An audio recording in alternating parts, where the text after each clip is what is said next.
Welcome to Shooting Spaces, a real estate photography podcast. Discussions on gear, technique, industry news, and interviews with the best in the business. Now, here are your hosts, Rich Baum and Brian Berkowitz. Hello and welcome to Shooting Spaces. This is Brian Berkowitz from New York. And Rich Baum from Sacramento, California. And we want to thank everybody for tuning in today. And Rich, I know you just got back literally 5 minutes ago from a 2-hour drive just to shoot one exterior. That seems a little wasn't a little tough over there. It was wonderful. I got to go up in the mountains at a place called Big Trees, Arnold, California, which is right at Big Trees, which is an old growth, the big giant sequoias, and the weather was perfect. And Guy hired me to go out to Big Trees to photograph his house because his father is got dementia, is moving back to England and wanted a portrait of his house. So I said, sure. So I got out there and I even got the little shooting of the colors and a river and just rushed back for this. So I'm ready. I'm ready to go. And what about you, Brian? You busy? Yeah, I mean, it's mediocre. I had a couple of interior design and architectural shoots this week. And then I shot a house today straight out of 1970. Oh, literally, the house was built in this green shag, orange shag. Oh, everything. Shag, the wallpaper, the was the it stove. Good though, or was it bad? Because those can go either way. Really cool. Well, it was good in 1970. The new tones in the wall, the whole deal. Yeah. So, new tones. Yeah, intercom. Yes, I love it. Exactly. Love it. But it was fun. So okay. So who do we have today, Rich? Oh boy, we got a great interview today. I'm just going to kind of preface it first. I'm just going to say, a photographer who is wonderful. And I really, I wanted to bring this person on mainly because I'm just going to say she has just been knocking it dead. It's wonderful when you are watching someone's progression and their work just gets better and better. But then you start, okay, she is a photographer. She used to be, her family's involved with Outward Bound. So she's involved with hiking and kayaking and mountain climbing. And she was in management with Outward Bound. So that's cool. She lives in beautiful, I'm going to let her tell you where she lives in Washington and on an island, I think. And she is the latest Photography for Real Estate, PFRE, the Photographer of the Month. And I want to introduce, I want to get her name right, Tacey Jungmann. So I want to welcome Tacey. Hi there. All right. Hey, guys. Thanks for having me on. How did I do on the name? Okay. You did really well. I mean, it's first of all, if you can get past Tacey and not call me Tracy Stacey. I always think of you as Tracy. You'll always be Tracy to me. And then Jungmann with a J. Well, that's kind of, the nail in the coffin. But that's probably the main reason I don't have a business in my own name. Nobody would find me. Awesome. So how's it feel to be Photographer for the Month? Must feel great. Oh my gosh. It's so cool because, I see all those guys and honestly, it is mostly guys, which I'd like to try and fix, but I see a lot of the work on there and I'm always like, gobsmacked at how beautiful the work is. And I've put in a few times and I've learned every time. And, I was really lucky for this shot. It was just one of those magical days. And it was a wonderful house. Oh, the house was just incredible. And the light that day was irreplaceable. So, and the feedback, it seemed to be a lot of feedback from really, really renowned photographers going, just your framing was just perfect. And I love the shot. It's great. And if people out there haven't seen it, check out, enough people don't know about Photography for Real Estate. And you got to get on Flickr, PFRE. So it's great. Yep. Yeah. Have you seen it, Brian? I have seen it. Yes. When I get, I get the emails from PFRE every day. So when I announced Tacey, I definitely saw it. And for those who have not, we'll probably put a link directly to that image in the show notes. So everyone can take a look. And I will say that that image wouldn't have been possible without my Polish drone, which, there. Wait, what? My Polish drone, my poor man's drone, my Polish stick, the stick that you taught me how to build. Oh, you're making fun of the pole. Okay. Oh, it's so funny. I didn't know that. I'm so great. That's so great. Talking to somebody who uses two guys who use a pole and a drone. So and hot glue. Yeah. And hot glue. Anyway, that is probably the best tool that I've invested in the last year. Today, I had to shoot the house was a 2-story cabin, and I had to not only have my 16-foot pole all the way extended, I literally had to bring it up to my waist, and I rested it inside my belt so I could put it up there, and I got an extra 4 feet or 3 feet from it, and it was just perfect. It's the right tool for the right job. I don't know why I just thought of this, Rich, but they make those for those people that hold the flags in the yes, exactly. I thought of it today. They make those little flag that have a little pocket to hold the flags. So you should those. Yeah. No, but it was so cool. Oh, that is so great though. Tacey, I almost said Tracy. I just think it's great though. And you know what? You're utilizing tools. You've learned so much. You've only been doing real estate photography for 3 years, right? Yeah, this is my 3rd year. I had dabbled for a long time I'd always been in beautiful places. So I'd always had a camera around and I dabbled in portraiture and family work. But honestly, I'd loved doing the images, but the post-production on portraiture, I just spent way too long on things. And then, I'd been doing corporate work for a long time and, doing professional development, doing other things that were completely unrelated to photography. And then, got married late, had kids, and did the mom at home thing for a long time. And then 3 years ago, we went to sell our home, and they brought in the top photographer on the island to sell it. And I looked at the pictures and went, I can do that. And they ended up using half my images for the job. But the reason that I mentioned the whole post part is that the thing I love about real estate is I only have time to be so quote unquote perfect. I've got to turn it around. Yeah. I cannot sit there for days working on an image. Yeah. And that's one of the things I love. I love that a job is finished and I move on. Yeah, there's Brian, you do so much more of the design work, but it's so funny. For design work, I probably put in at least, it might be 20 minutes per shot, and then my editing's going to take at least 4 times as long, probably 6 times as long as real estate. And I might only be I'm not getting 4 times better images, so it doesn't quite. But you're also getting 4 times usually money. Exactly. Yeah, 10 times the money, but yeah. So it's all worth it. Exactly. Yeah. You're willing to put that stuff in. I do like the real estate because of that, Tacey. I'm agreeing with you that it is kind of it is more manageable, and I just love it. It's challenging. It's the hours are great because I can make my own hours, and I just think it's great. How are your clients? Do you have a stable of really great clients now? I do. I have. Be nice. They because might be listening. Yeah, I know. Because I live on an island, right? It's fairly limited. But it's that 80-20 rule where 20% of your clients give you 80% of the business. And I live in a Navy town. So tell us where you lived. I'm so interested in that. So I live in Oak Harbor, Washington. So right by Naval Air Station Whidbey. And yet we're on an island that has all this incredible view property. So we've got, $250,000 to $350,000 houses, and then we've got $1 million to $6 million houses. So I literally shoot chateaus and shacks. And I did a post the other day, but I think it's something that I guess I wanted to convey to newer photographers is this notion of the chateau and the shack, which is that I may bring more lights, I may bring more gear, but I really work hard to bring exactly the same attitude to both. And I enjoy, I think much like you do, Rich, spending time connecting with homeowners. And the best thing I think that I ever hear in my job is when somebody says, "Oh my gosh, I can't believe those images. It makes me not want to move." All the time. You too, Brian? Yeah. Get that? Yeah. No, yeah.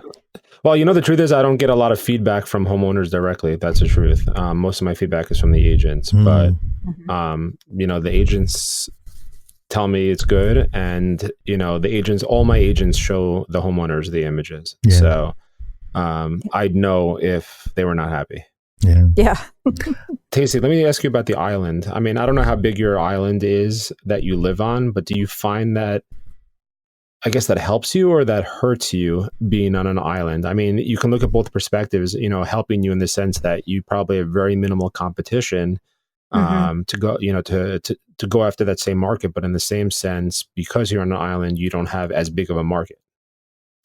I think that's true. I mean, we have a kind of a string of islands here, and we're definitely on the biggest one. But as I was kind of joking with you earlier, when we leave the island, we kind of say we're going to America. We literally have to leave, and it's a long drive, and it's a bridge off one end and a ferry off the other. So as soon as you're doing work off island, you've got to build in huge travel fees.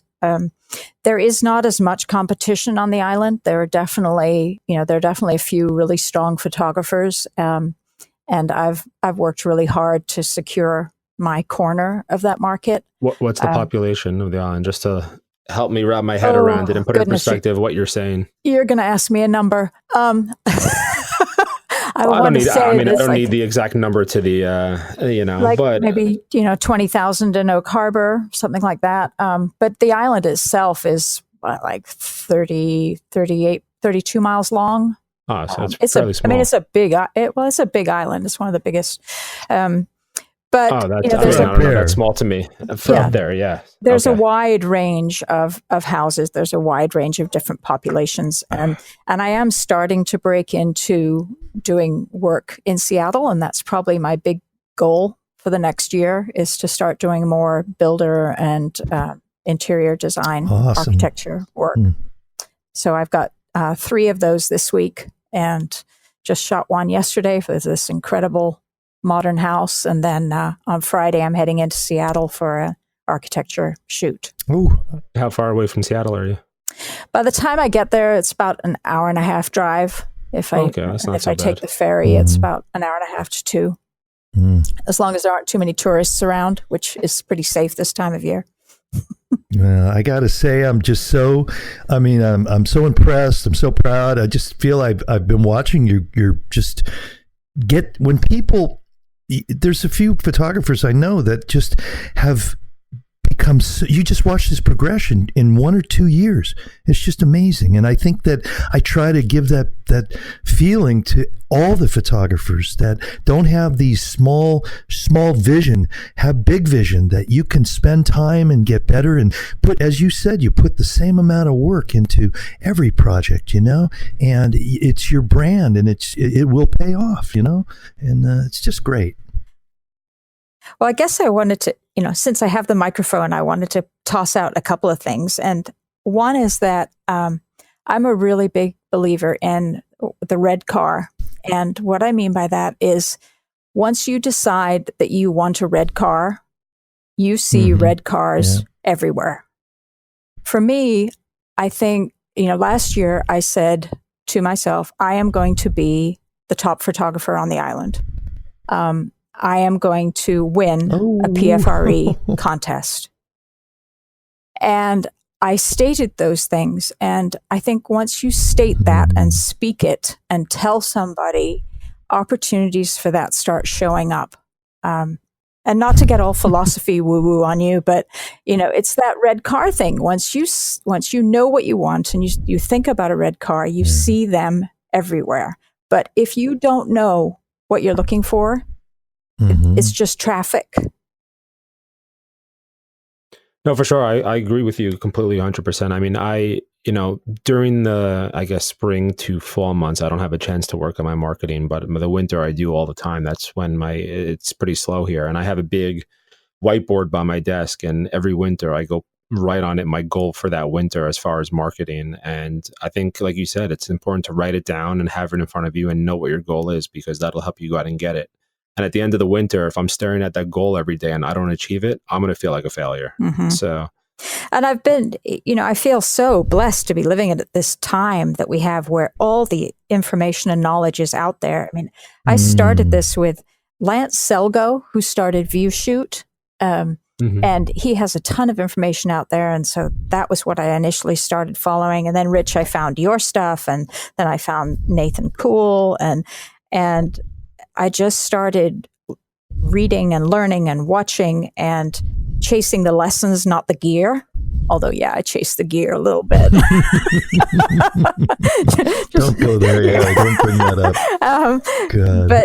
But really just trying to learn everything. And, I was really lucky to go to a workshop this year. I did go to Mark Weisberg's workshop, but we also built our own couple of workshops where I just found people whose work I really loved in the Facebook groups, and I connected with them. And I ended up meeting up with Chris Cole out in Kennewick, and we shot for the day, and there may or may not have been dinosaurs involved. And I remember that.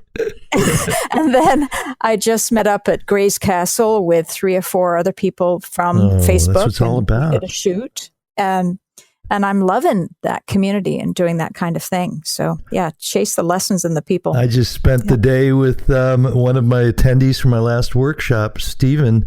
I think his last name is Scharf, but he came out from the Bay, and he just went and shadowed Peter Lyons in the Bay last week. And then today he came up here, and we just drove to Big Trees, and we did the exterior, and then we did some shooting at Big Trees, and we just he's out riding my pedal assist electric bike right now. We're gonna have dinner, and that's what it's all about. And I got to tell you one thing: one of my favorites is Chris Cole, and I know she'll be listening out there. But if you haven't seen Chris Cole's, go look at her stuff and try and find a picture of her dinosaur, because it's great. Well, it was a video. It was a video we did together that was a hoot. But that's what it's all about. That's great. Yeah. The other thing, I think you brought this up in a prior podcast. You guys were talking about pricing, and you asked if anybody was doing pricing in a different way. And I do a pricing in a different way. I started out with square footage, and I'm a big one on running the numbers, right? So I did my cost of doing business. I figured out what it took me to show up at the job. I read that thing that Larry had posted about look for the cost of your average repair guy coming to the house. Took all of that data into account and ended up, my pricing is based on a show up fee, and which is $100 plus $5 per 100 square feet.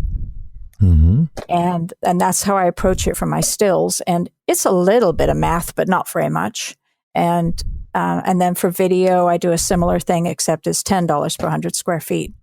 So those numbers seem to work for me. And it's, last year I shot, I think, about 300 houses. And this year I'm on track for about 400. Wow. And my revenue has doubled. Oh, that's so great. That's wonderful. Yeah.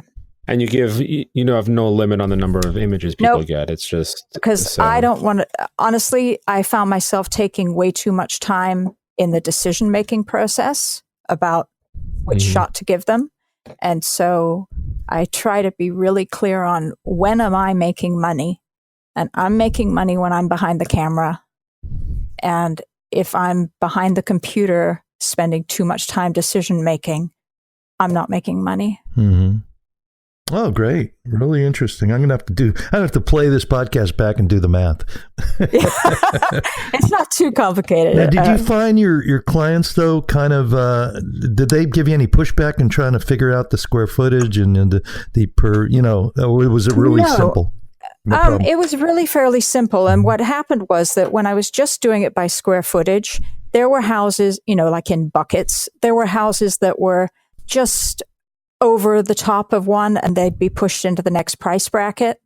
So for them, it was an advantage. And the ones that I think, and, I ran the numbers so I could really see how much of a big effect to their bottom line would it be. And it really wasn't that much of a difference. The addition of video into my product mix has definitely increased my bottom line too. That's a hard one to price, because that can be a money hole, is just a time suck video. And it's probably really helped the better you get, especially with editing. But you're finding that pricing makes it worthwhile to you. It does. And I outsource my editing for video. Oh, that's a big deal. Yeah. It's a big deal. And I also, although I do have, I do have lots of different gear for that. The equipment that I use for video is my iPhone. Blasphemy, I know. I was about to do a drum roll and lead up to it because I knew that's where you're gonna go with it. But I use my iPhone 8 Plus and a Movi Cinema robot and Moment lenses. And the reason that I went with that is because it is lighter and it's much easier for me to get the right flow and tell the story. And is it stuff that looks like it's shot with a Sony A7 III? No, especially not in low light. But I think does the job. I think it does the job. Yeah. And you can, I entered one on the PFRE video contest and nobody could tell it was an iPhone. Yeah. But how about in really, really challenging lighting conditions, like bright sunlight just streaming in? Does it work pretty good, or do you find that sometimes you have it's hard, not as easy in some houses? Well, I think I think you have the same challenge if you're shooting anything with anything, Mm-hmm. and you have to be savvy about what am I expecting the camera to do? Am I whatever I'm using? Am I expecting it to be able to transition from really dark inside to outside? Well, then I'm going to break up my shots, or I'm going to fix my exposure and settings so that it has to choose. But anyway, I guess my point, just mentioning that, was that it's about what you cook with the pans, not the pans. That's the content, yeah. And I'm completely straightforward with my clients. I say, this is what I use. And it's definitely not just a cell phone. By the time I have all the gear and bells and whistles attached, it's a pretty significant thing. But I did just... No, but we've said that before. It's, it's not, as long as you're delivering a quality final product that looks good, it doesn't matter how you got there. Yeah. Let me ask you a question. We haven't really... I'm not really going to get into talking about gear, but I did want to know. I was always interested in the Moment case and lens for the phone, and I've always him and hawed because it's like over $100, but it's supposed to be the best. Is it really good? You like it? I love it. I have their complete setup, and you have this tiny little lens, and it is heavy. The quality of the glass is really, really good, and their wide angle lens in particular is fabulous. And I did get on the Kickstarter for the anamorphic lens. And so that one should be arriving probably in the next couple of weeks. And I'm super stoked to play with that. And do you use the native camera app? No, I don't. Or you use a different... Movi itself for the cinema robot has an app. And so you can go in and you can control white balance. You can shoot up to 240 frames per second. You can do barrel rolls. You can do just a whole ton of things with their gear. And then Moment, if you're not shooting video, Moment has its own app as well that gives you control over shutter speed, which is like a first. And what the heck is a Movi robot, whatever? A Movi? It's called a Movi Cinema Robot, and it's put out by FreeFly. And these are the guys that do the big gimbals, the big movies. Yeah. And so I knew whatever they were going to come out with was going to be the bomb. And it's a great little thing. Sounds like it's for me. The rich bomb. I love Tacey.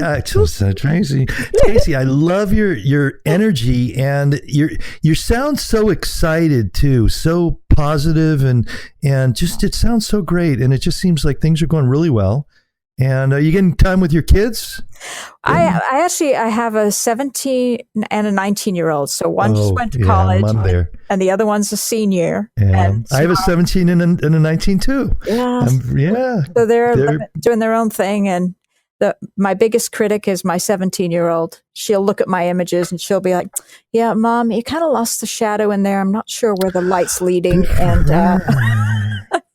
I tried so hard to get my son. He actually even started doing editing Flambient, and he figured it out. And I didn't think he'd figure it out as quick, but he didn't continue in that direction. So I'm kind of disappointed, but I'm happy too. So, yeah. Yep. Well, and what are your kids, Brian? Are your kids do they like doing anything camera wise, or do they? No, my son asked me every other day to see the pictures I took of my old house that I sold. That's the closest I get How old is to my son. He's 4. Yeah, I bet that was.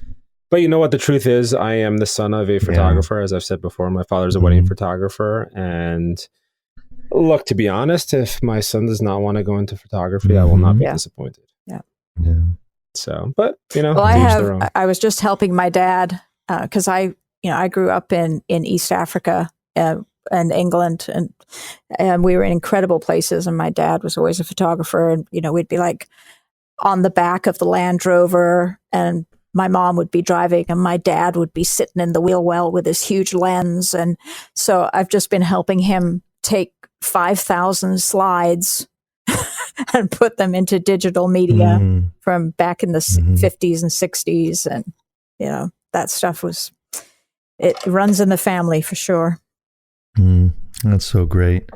Well, gosh, I can't thank you enough for coming on the show, and it really is so exciting. I want everybody to please check out Tacey's work, but check out the PFRE. Also, spend some time on your own checking out PFRE. And I always found PFRE, a couple of things I love. One is I like to find photographers that I like what they look like, and that's how I learn where I'm going to steal at the beginning, but then and then make it myself. But I learn, and then every image has to be accompanied by a description. You only do 2 images a day, and each one has to have an equipment and a lighting, or if it's HDR, whatever, you have to tell people what you're doing.